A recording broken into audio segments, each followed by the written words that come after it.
Taigi. Tokie vaizdai man patinka. Parodysiu kai ką. Bam. Tai kai kas įvyko ne per seniausiai. Ir aš labai džiaugiuosi. Ir duobė šviesa yra. Todėl tokių čia iššovėm. Čia dar tokį turim. Ten dar praplotėjo garažiukas, vienu žodžiu, laukiam žiemos. Tai Labukas Šaika, sveiki atvykę į mano sotkės, į mano kaimą. Kodėl mes čia kažką filmuojam? Nes pardaviau kompaktą, tai turim laisvo laiko truputėlį ir pildom senas svajonės, tai va, pradedam projektėlį naują, jau pradėjom, jau 3 dieną rimto darbo. Judam konkrečiai, tuoj eisim, pasižiūrėsim. O šiaip ką, tai darom pirtelę, ruošiamės žiemai galbūt. Ne, žiemai dar ruošiamės kitaip, tai šiaip tai norisi turėti savo pirtį, kur galima būtų pakaifuot. Ir tiek, tai aprodysim, ką čia veikiam, ką planuojam ir pažiūrėsim, kas čia gaunasi. Tai čia turim seną svirną, kur mano prosenelis yra sukirtęs, tai prieš tai čia grūdus laikė kažkada tai ir kaimynas ir mano dėdukas amžinatilsį. Aš sugalvojau padaryti pirtelę, tai šios savaitės padaryti darbai, kažkurį vakarą įdėjom langą, ačiū Domo tėvui, kuris padėjo, nes nesu langų dėjęs kažkada tai tokius į medinį pastatą, o šiaip turim polius išbetonuotus su terasai, tai turėsim gerą, fainą vietą, kur galima bus išeiti pačilinti. Nes čia gamta tai man žiauriai patinka, ramu, tylu. Tai o ten man čia va pasišalint, į terasą įeini ir pačilint galima. Tai einam į pirtį, būsimą. Tai biškį ovalas šioks toks, bet turim jau nemažai padaryto darbo. Išpjautas grindys, išlyginta, sutrombuota, dar patrambuosim truputėlį. Kaminų ir pečių padaryti poliai, po 1,60 m gaunasi 4 poliai. Ir šiaip cimento bus geras gabalas, tai turėtų geras pamatas. Tai statysim čia va kažkada va kaminą, bandysim patys, draugai nei vienas nemūrė nei kartą. Turim 2 gulščiukus, kažką padarysim tikrai. O šiaip ką, tai planas pasidaryti čia pirtelę, čia pečius su kaminu, čia užėjimas, gultai, ten dar langas išsipilus. Čia chill zona žiemai, ar šiaip priešpirtis ar kažkas tokio ir planas. Tenai padaryti dar kažkokį tai kaip užlipimą, čiužnį kažkokiam nusimest, kad būtų galima pamiegoti, kai bus sunku. O kaip ir kalbėjau, va čia bus vantų džiovinimo, sukabinimo vieta. Tai čia buvo pradžioj daug visko čia prikrauta, pelių prinešta, grūdų ir šiaip prikakota daug, tai buvo šlykštų fu. Nu bet niekas, apsikopėm, apsitvarkėm ir parodysim, ką mes čia veikiam. Pabandysim parodyti, ką mes čia veikiam, nes Noriu pasidalinti savo visom idėjomis, ką aš čia darau. Tai kodėl čia mes filmuojam? Šiaip įdomu pasidalinti savo nuomonę, kaip mes ką čia darom. Aišku, pataisysit komentaruose, jeigu norėsit, kad kažkur kažkas blogai. Bet kaip pamatysit, bus jau šaukštai po pietų, nes jau bus padaryta. Tai jo. Tai aš šiaip, nu ką, apie pirtį papasakojom. Dabar einam parodysim dar ateinantį projektą kažkada tai. Tai, o čia mano po pirties sekantis projektas, kuriam surinkinėsim kregždę. Tikrai surinkinėsim. Bet reikia pasiruošti pirmą, kur surinkinėti ją. Tai kol kas tiek, varom dirbti prie pirties. Kodėl tu daliniesi šitom idėjom? Nes noriu, kad pamatytumėt, ką mes darom, jums patiks, gal nepatiks, bet tiesiog, čia fainas geras vaibas, gal ir jums geras susižiūrė šitas video, nes tiesiog čia faina aplinka.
Tai ką, kita diena, tiksliau ne kita diena, o kita diena po 2 savaičių. Kodėl taip ilgai čia nieko nevyko, nes turėjau labai daug dulkino darbo, tai kaip matot, atsigavęs sienos truputėlį, nušlifuotos, kad pamatyti skirtumą, tai va, tiek skirtumas. Va, labai gerai matosi. Ir va čia. Tai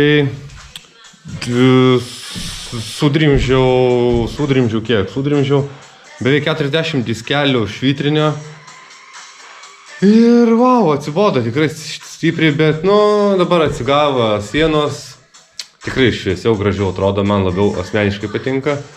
Tai dabar koks planas toliau? Planas su pirtelė toliau, kad reikia išbetonuotas grindis išlyginti. Tai aišku, kai mes tokį labai geri specialistai betonavimo, tai va šitojo vietoje turim duobutę ir va ten man kampe. Tai dabar viskas išsiurbliuota vakar, tikrai nemažai, realiai šitos patačkos daugiau kaip pusė buvo dulkių nuo šlifavimo. Tai įsivaizduokit dar kiek išpūsta į lauką. Tai šiaip eisiu kažką pabandysiu paveikti. Gal parodysiu, gal neparodysiu, čia niekas įspūdingo tokio nebus. Tik dabar prašau jūsų patarimo. Turim čia tokias lentutės, tai jos mesis. Ir turiu name lakuotų senų lentų. Tai kaip jūs galvojat, ar gražiai čia jos atrodys iš vidaus pakeistos ar ne? Plius, sekantis darbas, koks didžiausias laukia, tai kaip matot, šitas va balkis, visas toks va. Eik, net netrukdyk. Toks balkis negražus, tai va reiks, manau, jį keisti. Ir kas blogiausia, kad čia 10x12. 10x12 brūsas 6 metris. Tai nemanau, kad jį kas nors išpjovinės man vieną tokį, tai reikės 10x10 pirkti ir tikriausiai reiks keisti, kol nėra karkaso, kamino ir visa kita. Tai gera žinia, kad pagaliau užsakytas pečius, kuris čia kažkada bus. Užsakytas pečius, plytos atvežtos. Kaip atvežtos, dar. Va. Jau pradžia yra plytų, bus senas plytos. Čia blogoji pusė. Čia geroji pusė, sakykim geroji, tai čia reiks kažkaip jas pašviesti. Jeigu žinot, kaip galima atnaujinti jas, ar nušveisti, ar dratiniu šepečiu, ar su švitriniu, būtinai parašykit komentarą, nes tikrai aktualu šitas dalykas, šitų plytų turiu daug. Ir tikrai bus iš šitų plytų ir kaminas, ir siena. Tai va tiek, tai kol kas tiek reikalų. Nusiemam karkasiuką va šitą, kurį buvau pasidaręs siurbliavimui, o dar likę va, dulkių neįsiurbliuota. Siurbliavausi vienas, tai nieko nepadarysi, ne viską pastebėsi, ne viską pamatysi, bet svarbiausia pagrindas yra įsiurbta. Tai dabar einam, gruntuojam grindis šitas ir tepsim išlyginamojo pirmą 2 duobės tas, kaip aš sugalvojau. Sugalvojau vienai, pasižiūrėsim kaip gausis. O šiaip tai, kaip matot, per langą labai stipriai įsibėgėja ruduo. O ką tai reiškia? Kad laikas ruošt biterius. Tai, kaip sakiau, kompakto nebeturiu, kompakto pinigus kol kas investuoju čia. Aišku, ne visus, bus paimta pinigai tik tai pečiui, kaip toks buvo ir planas, visi kiti eis kregždės remontui. Bet, kol kompakto nėra, reikia pasidaryti komplekį. A ką turiu? Kupą. Tai kupas dabar atrodo toks panešiotas. Apie tai pakalbėsim kitam video, kaip bus vien tik apie tai, kaip kupą prikelinėsim vėl žiemai. Tai va, einu, nusigruntuoju grindis, užtepsiu išlyginamoju kur duobės ir parodysiu, kas gavosi. Ir paskui gal parodysiu, kaip galutinis variantas gavosi su grindų išlyginimu. Tai ką, šiandien padaryti darbai neįspūdingai matosi, bet man labai asmeniškai patinka, kaip atrodo. Tai ką padariau? Grindys dabar, atsiprašau, dėl lempos kitokios neturiu, bet išlyginamoji sluoksnių prateptos, aišku, nėra tobulai lygų, bet ko aš norėjau ir mano tikslas buvo toks, kad izoliuot betoną nuo drėgmės tiesiog, kad būtų pasilygino kažkiek, buvo ten 2 duobės, tai čia viena buvo duobė ir tenai. Tai užsipyliau pradžioje storesnis sluoksnis, tirštesnė tenais. Ir palaukiau, sustingo ir tada prasilyginau, dar visą prasitepiau, tai lemba. Karočią, svarbu, pasiekiau savo norėtą rezultatą ir ką padariau dar, mano mega super geri pastoliai perkelti, tai kažkiek matosi, va ten man makroflex užpurškiau, o kur šveistas buvo medis, užtepiau kažkokiu medienos germetiku, tai tą patį lygiai padariau ir šitoj pusėje, ten kažkiek matosi makroflexas, o čia užtepiau visas skylės rudų germetiku. Tai ir dar, o ten kampus užpučiau kračią, izoliavau visą pastatą, skaityk, liko išorės, ne išorės, šitos valentos. Tai dabar turiu kažkiek biškį laiko, varau, pasižiūriu, kokių dar yra dailylenčių lakuotų, gal atsipjausiu, įsimsiu, pasižiūrėsiu, kaip atrodo.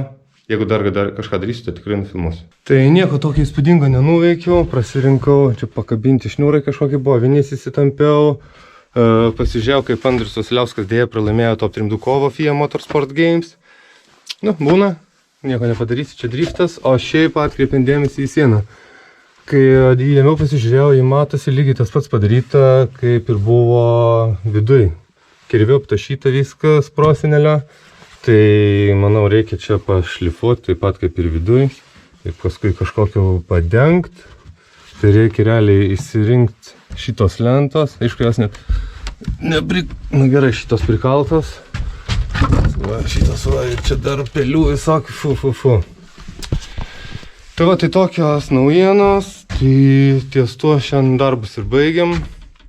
Sekantis savaitgalis vėlinės, tai manau nieko nedarysiu tikrai. O šiaip, manau, dabar susitiksim jau sekantį kartą iš Dominiko garažo, kur bandysim prikelt biterį, kad galima būtų lėkti su juo. Tai dar klausimas, ką su juo darysim iki galo. Tai nuspręsim sekančią video. Tai jeigu gerai susižiūrėjo šitas video, paspaus patinka arba parašyk komentarą, kaip kas gerai, kas blogai, patar, ką daryti su šią sieną, gal tiesiog palikti taip, kaip yra išvalius ir kažkom nudažyti, ar tiesiog palikti.